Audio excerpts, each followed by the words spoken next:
Good morning. My name is Tim Markle. This is Community of Practice on Autism Spectrum Disorder and Other Developmental Disabilities. And we are in the looking at our day of what do we learn from pivoting to teleservices for those with autism spectrum disorder and other developmental disabilities. And we are going to be learning from Connie and Jody and Sara. They're going to be talking about what they've learned about therapy. So this is going to be a unique session with therapist and family and a graduate student and just a really wonderful team. So we're looking forward to hearing from them. So Connie, thank you so much for you and your team for being here. Thanks, Tim. We're really excited. I have had just so many positive experiences with virtual learning this year. Personally, with my daughter, who has just had an amazing year and really thriving virtually, but also at UW, we've been doing teletherapy. We were all virtual this year for speech therapy, and we've had so many success stories, but in particular, Jack's story, and that's why we brought Jody along and Sara to really share a case history about Jack and how we made teletherapy work for him, because it has been truly such a rewarding experience to be a part of. I think all of us shed tears on our last session, and it's just been a great team, a great experience. We've learned a lot, and Jack has really succeeded and made tons of growth. So we're kind of a perfect segue after DPI, because they talked about some of the philosophical practical things, and we're going to get into practical information on how to exactly make it work for all students. So I will introduce myself quickly. My name is Connie Persike. I'm a speech pathologist by trade. I own CP Consulting, and previous to this year, I was just doing my business for the last 7 years, consulting to school districts and families and agencies. But this year I did take a short-term contract with UW-Madison's Department of Communicative Disorders as an associate principal, see my school background, associate professor, and supervised graduate students who were seeing clients in the clinic. And we were all virtual this year. So I have no financial gain to this presentation or any of the information that I'm going to talk about. But I am going to reference you to an article I wrote for a magazine at the end of this presentation if you want more information on how to make teletherapy work. You'll see lots of pictures of Sara, my graduate student, providing teletherapy, but that's a free magazine and I didn't get paid to write the article. So I'm going to let Sara and Jody introduce themselves.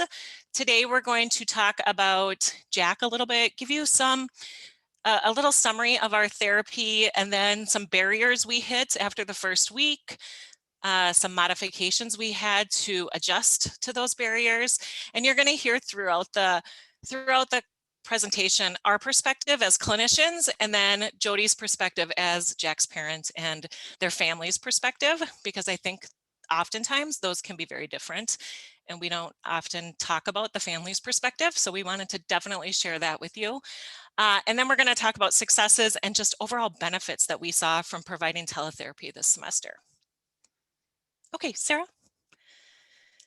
Hello, my name is Sara Stomps, and I am a first-year graduate student at the University of Wisconsin-Madison in speech-language pathology, and I worked under Connie as my supervisor this semester.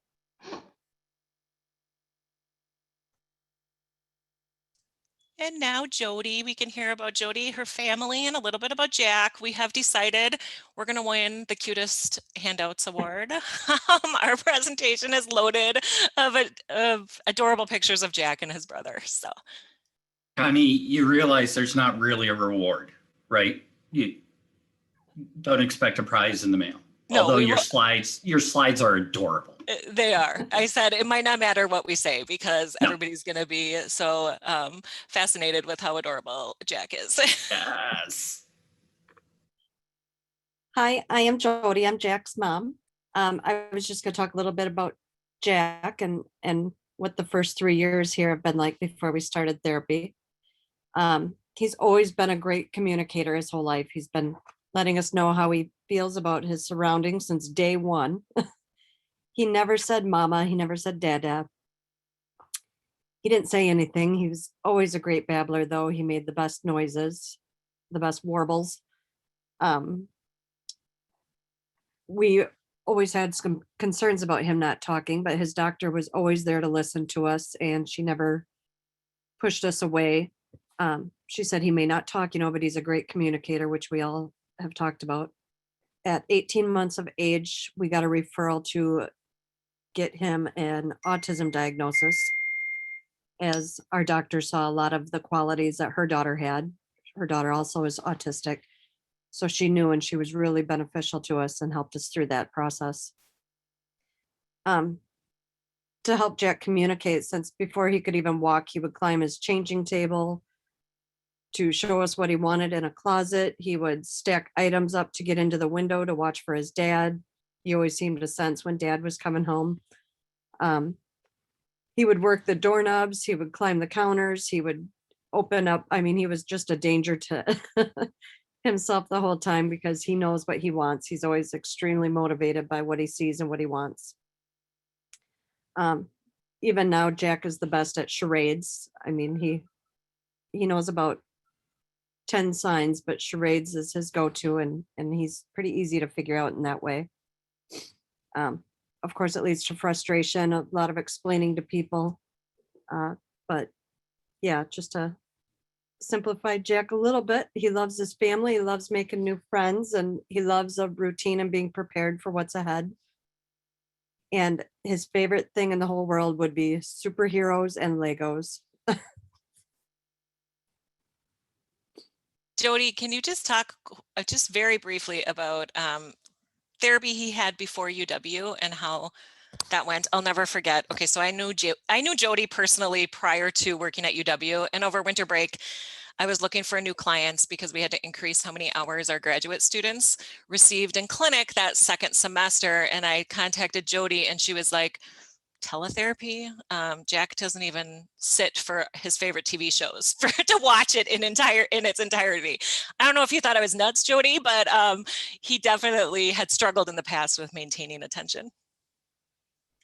Absolutely. And when you brought up teletherapy, my husband and I got a really good chuckle out of it and we both agreed, we're not paying for this. We're like, no way, because he's not going to sit there.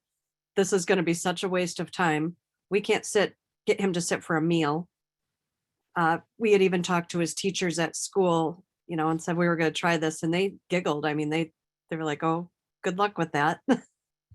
Anybody who knew him, but Jack hasn't had much for therapy at all. Birth to 3 started at 18 months, but then he was only doing that once a month. And then March had hit and we were all in quarantine. He didn't get cert, so he wasn't able to do teletherapy through birth to 3. I mean, he wouldn't sit in front of my phone, a computer, anything. So it was me getting instruction on how to help Jack, which I was able to teach him sign language, is around 10 words of sign language. We worked with pictures.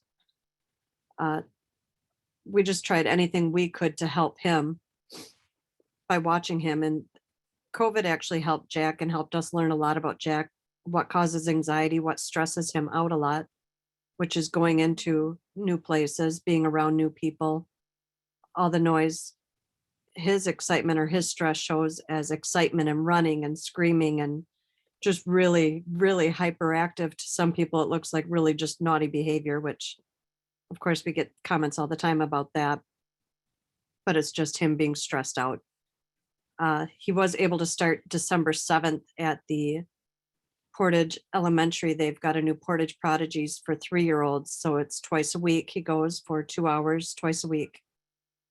And he has occupational therapy, speech therapy, which he's learning really well to use his device to talk. And he really navigates well from page to page on his own and is able to tell them when he's done, when he wants to go home. He talks about his firefighter dad. He really likes going to school. It's another part of his routine. Awesome. Thank you. I didn't know for sure if you thought I was nuts, but I guessed that you did. Spoiler alert, Jack maintained attention for the full 30 minutes of therapy, almost every single session. So he was a rock star. It was a great experience. Okay, so I'm going to have Sara just talk to you briefly about our goals of therapy and what we were addressing, so that you're kind of in the know of that when we talk more about some modifications that we put in place. Yes. So For a little bit about our therapy, we had 3 30-minute sessions per week with one 10-minute parent coaching session across 12 weeks. So keep that in mind as I talk about these. For our first target, we had the verbal imitation of the words hi, bye, and no, those consonant vowel combinations. And we provided supports for this target through repetitive practice by providing the hi and bye song at the beginning and end of each session to practice those sounds. We also had repetitive practice by providing, we would choose a lesson for the week and we would keep that lesson for our Monday, Tuesday, and Thursday sessions and reuse those activities throughout that week. And then we would change to a new lesson the next week so that we really got practice each week with the activities that we chose. And then for parent coaching for this target, Jody and I worked on using some hand cues for the vowels and consonants. And we shared those with Jody and the family to use at home and then in our sessions with Jack as well. For our second target, we had responding to his name when we said it. And for this, it was either looking towards the speaker or pausing what he was doing, anything to show that he was responding to his name with one repetition. And then again, we provided repetitive practice by targeting this each session. And in parent coaching, Jody and I talked about techniques we could use to support this, such as a partial physical prompt of a hand on his shoulder or just repeating his name only once so that she could practice that at home and in our sessions as well. And then for our last target, we selected some core vocabulary words with meeting with Jody and using universal core vocabulary to choose words that we were going to target for Jack's total communication. So he would use either the low-tech pictures, ASL signs, gestures, word approximations or vocalizations towards the word. And that was all counted as a use of the word. So for example, for yes, he would use a nodding, or he would use the sign for yes, or point towards the picture. We also, again, provided repetitive practice for this by having that lesson that we used throughout 1 week. And we would target about 2 to 3 core words in those lessons, and then switch them out throughout the semester. And then for parent coaching for this, Jody and I talked about modeling or aided language stimulation using our picture icons by pointing to them as we talked. We also talked about using these words at home through different routines, either like feeding routines. For example, we talked about like we can open the fridge or open our snack box. We can choose our food by using want. And just finding different ways to incorporate these at home through routines or play. And we also targeted all of these, or used all of these targets for our goal of 60% of opportunities, or 60% of the time that he would exhibit that skill for all 3 of our targets. All right, and so we went into the semester using some techniques that we knew worked for children with autism, and so we came in prepared. It's not like we weren't prepared, but after that first week, we definitely regrouped. So the things that we knew we wanted to do right away is we used Project Core's Universal Core Vocabulary to help select target words, as well as we interviewed Mom. We had actually a WebEx, like we met with her virtually and got input from her about what our target words should be, like what would make Jack's life easier at home, what would help their family if he could communicate certain words. And what's wonderful about Project Core's Universal Core Vocabulary is that a lot of the words Jody wanted were already words that were from Project Core's Universal Core Vocabulary, which is really just a set of highly useful single words that can be used to communicate across all settings and contexts. So the proof was kind of in the pudding. Jody, most of the words Jody picked were words that were already on that list of the most useful words. And we will put the link to Project Core at the end of the handouts. I'll add that for you guys. So when you get your handouts, there'll be a link to that website, which is just loaded with resources and free trainings and communications systems for children and adults alike, and classroom teachers. So we picked our target words, which Sara has already gone through. We had 9 target words for the semester that we were going to help him communicate across settings and play at his home environment. We chose 2 to 3 core vocabulary words per week to focus on. So perhaps one week would be high and more, and everything we did would focus on teaching him how to use those words. So a lot of repetitive practice, as Sara already alluded to. We used the same lesson plan all week. The first 2 days of our sessions were modeling, using that aided language stimulation and verbal models. And then the 3rd day, we increased some elicitation techniques. We increased wait time. We added pauses. We gave some visual and verbal prompts so that we could track how often he was using those words when he was given those opportunities. We definitely went into it knowing we were going to need to use some structured teaching philosophies and philosophy approaches, because Jack does have autism, and predictable routines. We knew he thrived with predictable routines, which was another reason why we reused lesson plans. We didn't want him to have to be learning new tasks, learning new schedules. We wanted all of his focus to be going to communication. And so even some of our activities were the same activities with different themes throughout the semester. And once we got to the midway point, we actually reused the lessons again. And so a lot of our lessons were done 2 times throughout the semester. We went into it with a daily schedule, like a session schedule for him. We didn't really have manipulatives to begin with, but once we did, we added structure to those tasks as well. Sara already talked about how we used aided language stimulation, which really just means pointing to words on an AAC device, and we used low-tech visuals. Jody also had a cough drop app that she uses at home with Jack on his Kindle, and so we taught Mom how to use aided language stimulation also, and we modeled those words we wanted him to learn. We knew going into this a green screen was going to be essential, and you'll see pictures of of Sara using a green screen throughout our session, but the green screen just incorporates the background. It makes it really big. It makes Sara's face really big. So Jack could focus on her instead of seeing just a little box of her. And then it also allowed her to be interactive with her backgrounds and her slides. If you want any information about green screens, I'll just refer you over to PlaySpark Toys. They have a YouTube they have YouTube videos. She has a channel, I believe. She has a Facebook group that can tell you everything you need to know about green screens. And we'll add that information to the slides also. We also knew we wanted to respect Jack and respect all of his communication. So we honored and respected all communication attempts, and we attributed meaning to all unconventional communication. Like Jody said, Jack is really gifted at getting his message across. If he doesn't have symbols to communicate or words to communicate or signs, he will just use behaviors, and I don't mean like aggressive behaviors, but I mean, he will climb to reach what he needs. He'll leave the session if he wants to go get something else. He's very persistent and determined about getting his message across.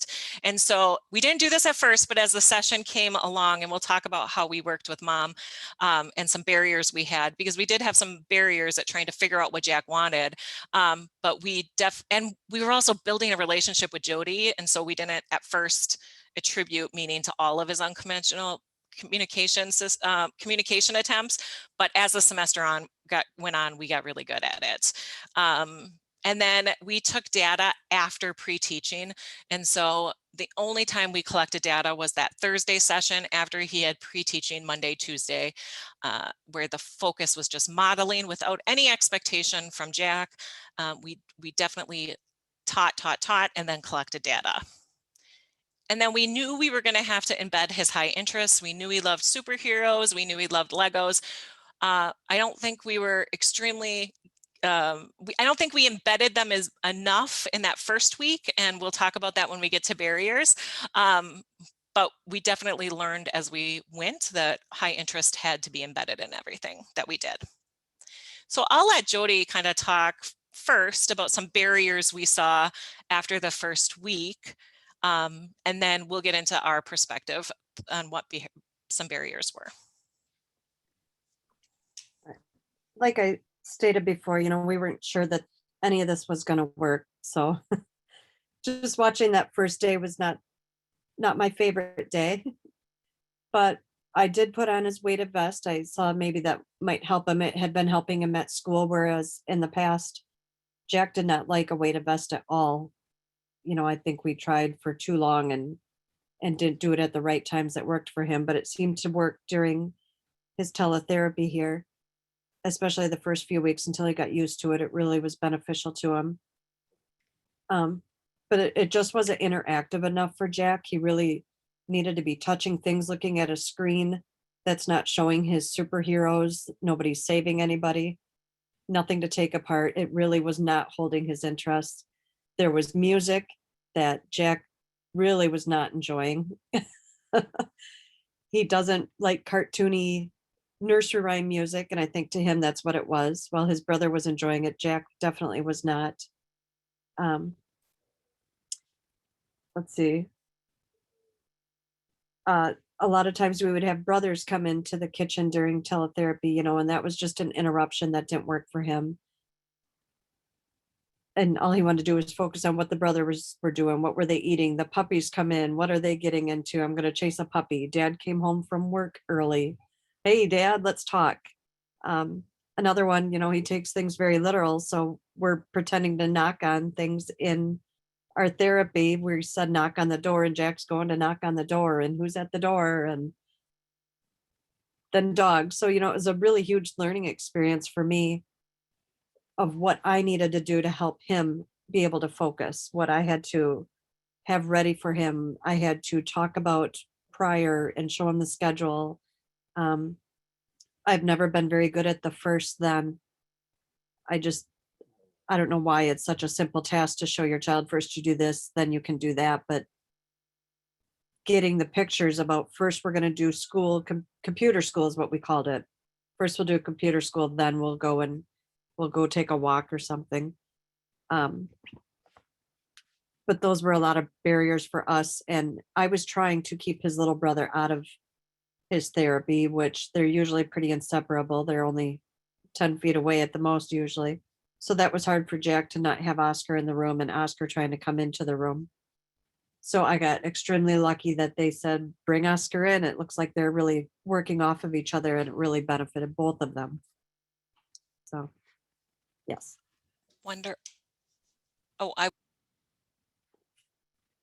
Jeez. Sorry, I was playing with my mute button. All right, thank you, Jody. Yes, that first week. And one thing I remember from the first week is Jody's anxiety. Well, at least you seemed pretty anxious. Like I could tell you were Huge. You were stressed. You were stressed. Yes. All I could think about was making this child sit in a chair and listen to everybody else. Yes.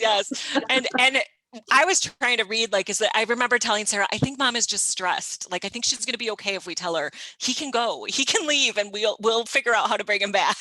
But we were also still trying to get to know Jody and be like, what does she believe in? What's her philosophy? And so we were developing a relationship there also. Okay, so Sara can talk a little bit about our barriers initially, because we did have them. Although I will tell you, I never had a doubt that this was going to work, but we definitely had to brainstorm and reflect. So. Yes, I'll start off with some of the barriers that I encountered at the beginning. So first, even though we started this after about a year of virtual for me, there were still a lot of technological things that we adapted to. So for our sessions, we were using the green screen, which was new to me, and making the green screen activities and using the green screen while projecting it into our WebEx meeting is what we used. So that was all something that I had to learn to juggle. And also we incorporated videos and songs while also seeing Jack and Jody and Oscar. So that was at first something that I had to learn. And then also we provided a lot of visual supports in our sessions. So we had a visual schedule. We had some icons for like start and almost done. We had our core board with the 9 target words we selected. And there were just a lot of visual supports to manage as we were doing our sessions that I had to learn how to handle. And then noticing all of the communication that Jack was sharing was something I had to learn as well. Like Jody and Connie have said, Jack has a lot of communication, and sometimes it was more difficult for me to notice all of it as I was looking at my screen, because he was smaller on my screen, or if he was communicating and had walked a little bit out of the view of my screen. Those were all things where I wouldn't be able to notice as much of what he was getting. For example, if he wanted a different activity and moved towards that activity and I couldn't see what he was moving towards, it was more difficult for me to notice. And then engaging in shared activities. At the beginning of our sessions, we had green screen activities, and we didn't have as much for Jack to participate in, as Jody talked about earlier. And so that was difficult for us to engage in an activity together where we were sharing our toys or our games and participating in something together over our screen. So that was something that we had to work on as well. And then for some additional barriers that we noticed, sustained engagement over a screen for 30 minutes is really difficult, especially when we're working in all of these different activities. So that was something that we wanted to, or needed to, support Jack and Jody with as well. And then, as we've mentioned before, Jack does have a lot of communication, and some of that is more non-conventional. So again, if leaving the table or climbing to get something, those were things that I had to learn how to understand and prompt as we went through our sessions. And then also there are a lot of movement needs for a 30-minute session where I'm on a screen or we're at a screen. It was more difficult to incorporate movement activities because if Jack went out of the screen, we wouldn't be able to see him. So that was something that we had to address as well. Wonderful, thanks. And then Jody, do you want to talk about anything you did at home to help? Oops, I went backwards, sorry. My mouse is just a pain. Any modifications you made at home to support that, you know, some of the barriers you saw after the first week, and then I'll get into some of the ones that we did, we brainstormed and added as the semester went on. After the first week, as we were moving along, I would have, you know, my big boys understood not to come into the kitchen at that time. I talked to Jack. I tried to make sure he had napped. He's at the age he's trying to cut out his nap. So that really made a big impact on whether or not he was going to sit. If he was tired, he just wanted to watch TV or sit on a video. I just brought Oscar in. Oscar enjoys listening to the music. Jack likes watching Oscar dance, as we all do. So that really helped him to see him smiling and having fun. It was more of a, okay, this isn't so bad. I cried it out and talked it out after the first meeting. So that helped me relax a lot. You know, I think I get so worried that what are other people going to think? I'm sitting here trying to hold him down, which I don't want to hold him down. If he wants to be done, I want him to say I'm done and walk away. So that was good that Connie and Sara both said we honor it. And I needed that because that's usually how I roll. But yeah, we just tried a real quiet space and really tried to talk to him and what to expect and a schedule. Sara helped me make a schedule for Jack with pictures so I could really work with him a little bit better on that. As Yes, I get very emotional talking about Jack. Oh, well, it's been such a wonderful experience, Jody. Yes, it I mean, I'm has. not kidding. We were all shedding some tears that last session. So Jody and Sara and I have very, very similar philosophies, and we just didn't know it in the beginning. So, and I think that's what led to a lot of the anxiety or stress that Jody was feeling. Like, you know, I remember asking her, does he get is he laughing because he's stressed, or is he laughing because he's happy? Because I could tell he was stressed and I didn't want to force it at all. And so we definitely wanted to honor what Jack needed. but we were kind of trying to feel out mom and what her philosophy was. So some modifications we made to support barriers from our perspective. So Sara was really struggling with how to handle all these visual supports that Jack needed, and we knew Jack needed. So we made a classroom poster of the core vocabulary, and we made that on foam board. We made it in matte finish, so it wouldn't have a shiny effect on the screen.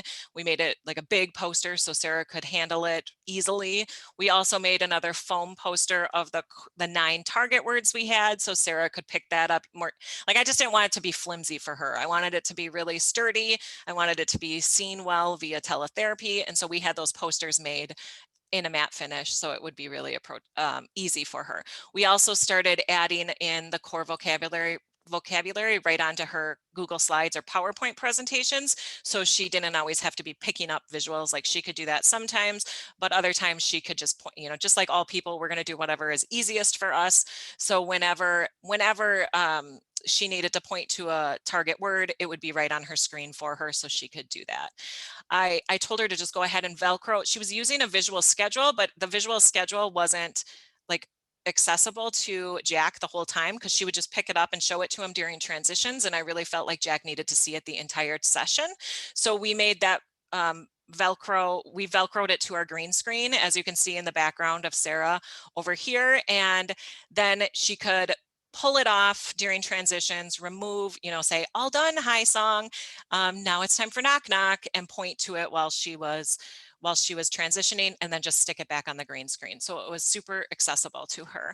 And then, so we tried to make everything as easy and efficient as possible, because she's also trying to advance her slides. She's trying to look at Jack. She's trying to lead her lesson. You know, it's a lot to handle.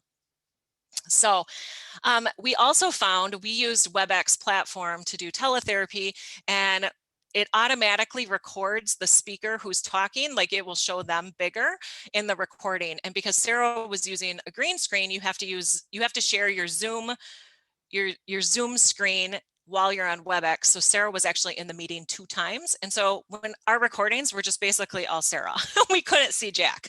So and that doesn't help us like try to figure out his patterns, to see what he was able to do, to go back and watch, to collect data, because there was not, I mean, Sara got really pretty good at taking data live in the sessions. Like, she would write some stuff down, but she almost always watched the sessions over again to track data well on Thursdays. And so I used Loom, which is a screen recording system.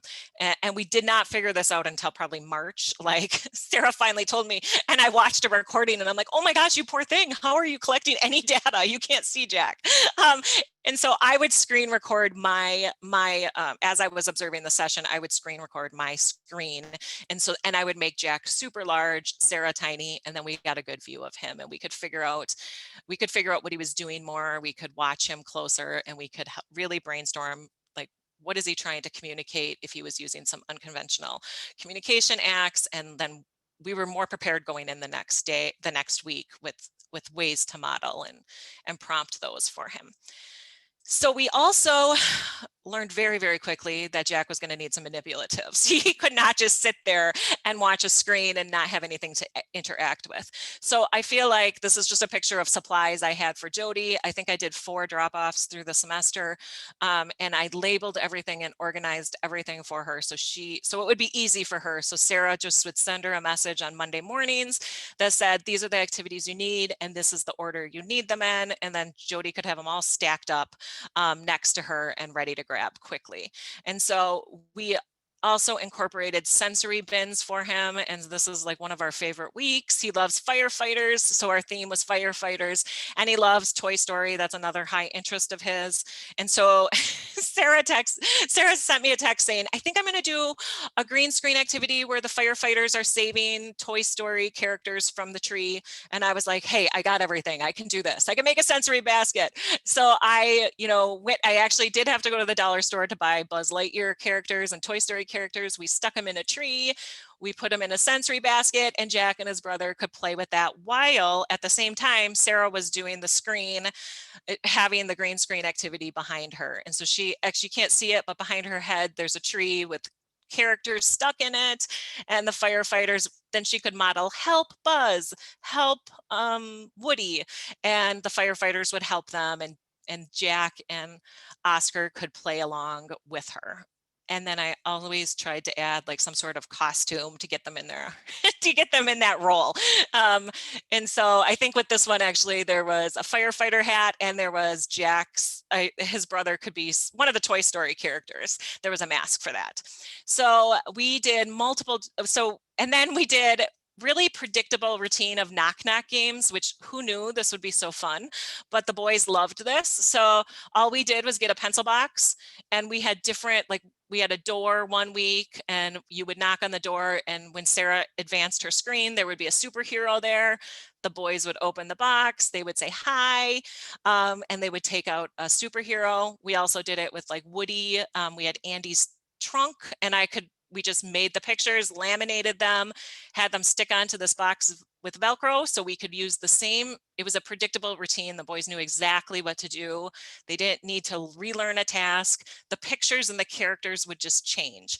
And so we were working on knock knock, and then we could model open, we could model hi, and sometimes there was a drawer, and again, I think it was Andy's drawer from his bedroom, and the Toy Story characters would come out. And so the boys loved this activity. I think oftentimes they even asked for it at home when they weren't in computer school. So we were able to replicate that throughout the semester, just with different characters. We also were working on imitating some of those speech sounds, which is more like, speech paths call it like drill and kill work. So we had trials where we were drilling like, we started with vowels, so O, and we used hand cues for all of those. And so Jack did not like that task at all, which who blames him? So we made it all about Legos, and we took pictures of his family, which he loves. He just loves his family. And so each of the family members were a different vowel, and they had their hand cues in the pictures. We put them on popsicle sticks. I made like a Lego sensory bin basket with some Legos in it. It was a Toy Story car that he had to create. And you can see here's his pictures of it. And so Sara she structured the task very nicely with like, this is how many vowels he had. Each time he imitated a vowel, the X would come down. So he knew exactly how much work he had to do and when it was going to be done. So they would do maybe O, and he would find mom, who was doing the hand signal of O, and he would stick her in Legoland. So the whole family got to visit Legoland. And then we had a really structured routine. Sara would do the task first, and then we would let Oscar do it because we really wanted the peer model for Jack, and we wanted to give him like multiple models before it was his turn, and then Jack would do it. And you'll see his progress. He really made some nice progress there. We also did this same activity with the firehouse. And so we used actually that exact same pencil box, and we put the picture of the firehouse, and he could knock, grab out one of his family members, and then they would do that vowel sound that his family members were on. And so really everything we did was all about his interests. We added costumes whenever possible. And so we had little masks for him. We also had visual schedules that we sent home for mom ahead of time so she could have that in front of him. So it was on the green screen and it was on in front of him. Sara had costumes. Sara had some of the same toys as him, so we could impact that. So we could like modify that barrier of Sara not knowing really what to do when he was playing. She needed some of the toys also, so she could do it as well. I see our break. We're almost up with time, so I'm going to go fast because I really want Jody to talk. And so we also put in a movement break. And so we had YouTube movement breaks every single session. Right in the middle of the session, we took screenshots of YouTube videos, and we did not have any problems aligning those to his interests or his themes. There's plenty out there on YouTube, and Sara would show him 3 different videos and he would be able to pick. He'd point to the screen. Jody would tell us which one it was. And then I do want to mention that we had 2 weeks where we used like medium interests. And so he has a dog. He likes dogs. His family went to a zoo. He enjoyed the zoo. And so for 2 weeks, we had a dog theme and a zoo theme. And I will say his ability to attend went drastically down.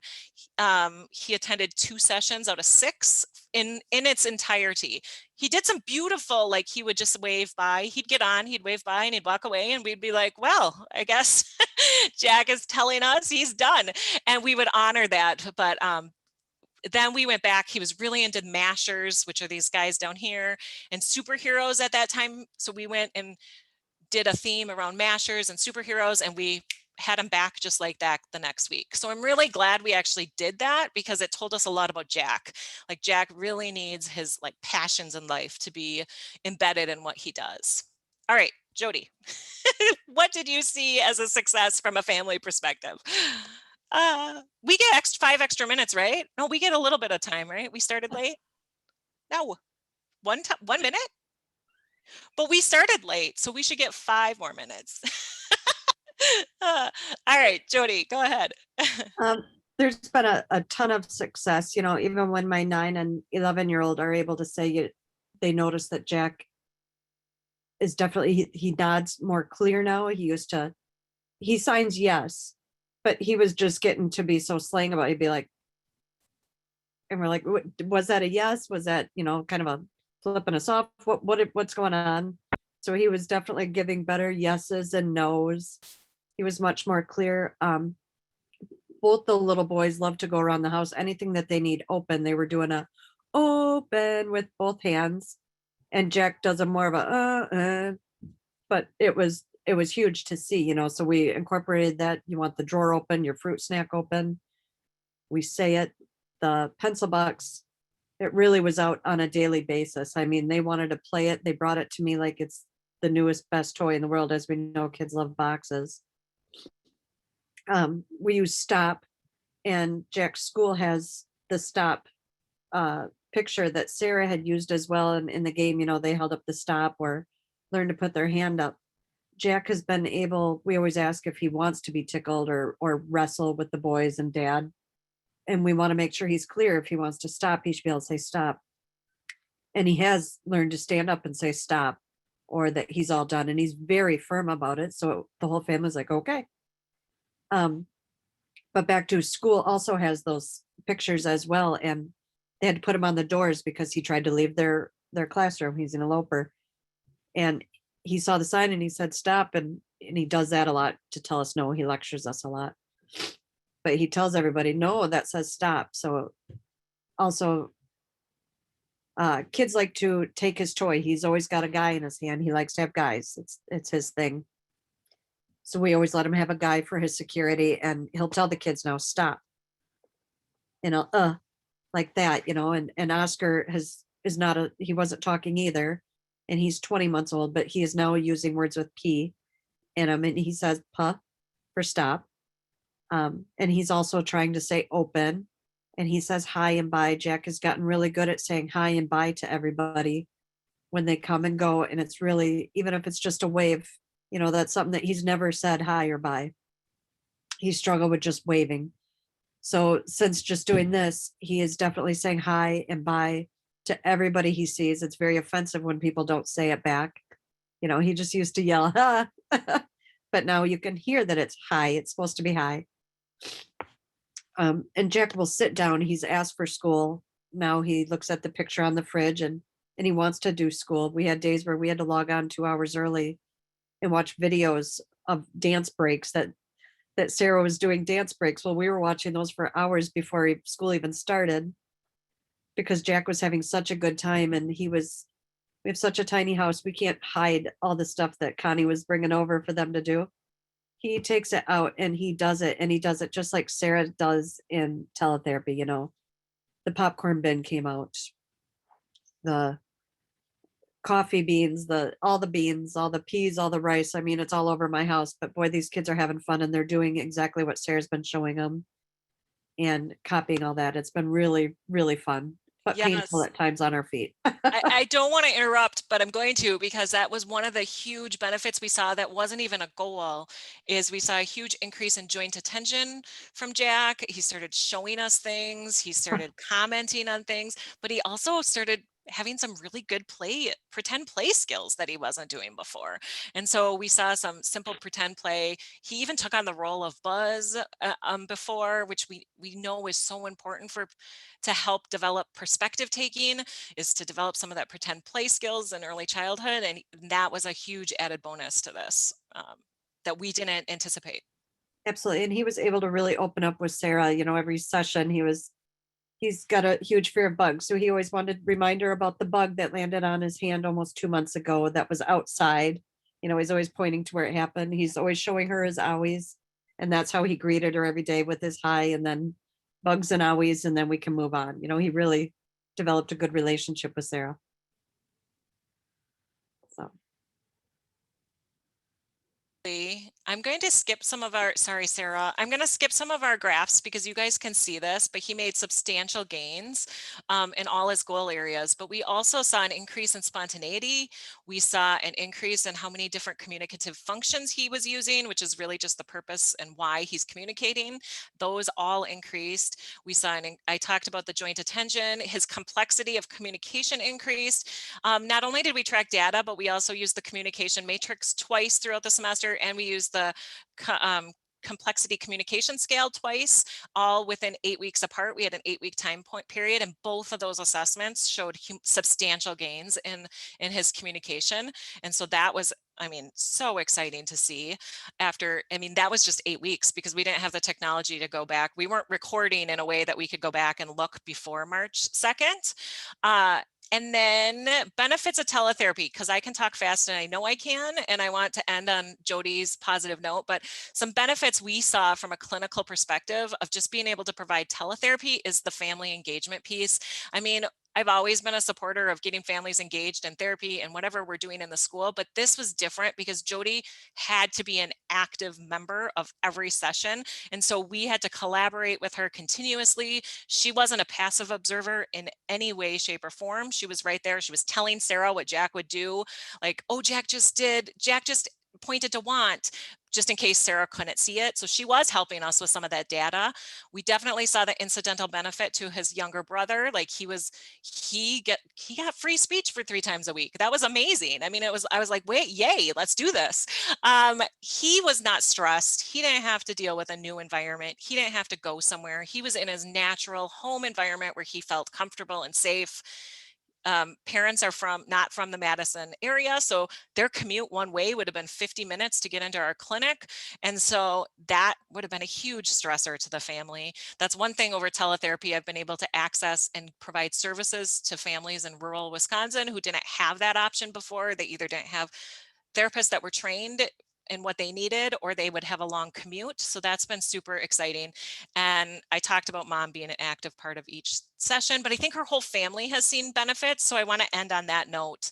From a family perspective, what you guys saw, how teletherapy helped you. Jack has really started babbling a lot, and it's been very noticeable. He's learned more about structure and about a schedule, so we're able to base our days based on that. We can foreshadow and talk more clear about with the pictures due to what's right there in front of him in that picture. You can see he knows what to expect. Well, we were able to take that with our whole day. Thanks to Sara, she printed all those pictures out for me and helped us do that. We were able to see his grandparents for the first time in over 6 months. And they said, wow, he's trying to talk. He's waving hi, he's saying bye, he's hugging them more, he's just more sure of himself. His confidence has really gotten there he is. His confidence has gone up, and it was really noticeable to them. He's able to request things by pointing to pictures using his cough drop app. Since we brought it into his sessions, he's been able to use that a lot more clear too.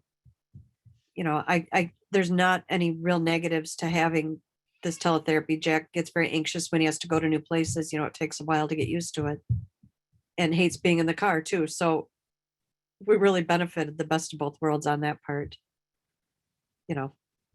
So it helped us a lot. It helped me a lot. It helped me understand how to help Jack as well. Being a part of the process really was beneficial for me. Wonderful. Thank you, Jody. Okay, we will end, Tim. We went 1 minute over. Sorry. I am just not sure what clock you are using, but I did not share a clock, so we cannot have a common concept of time. So that's fine.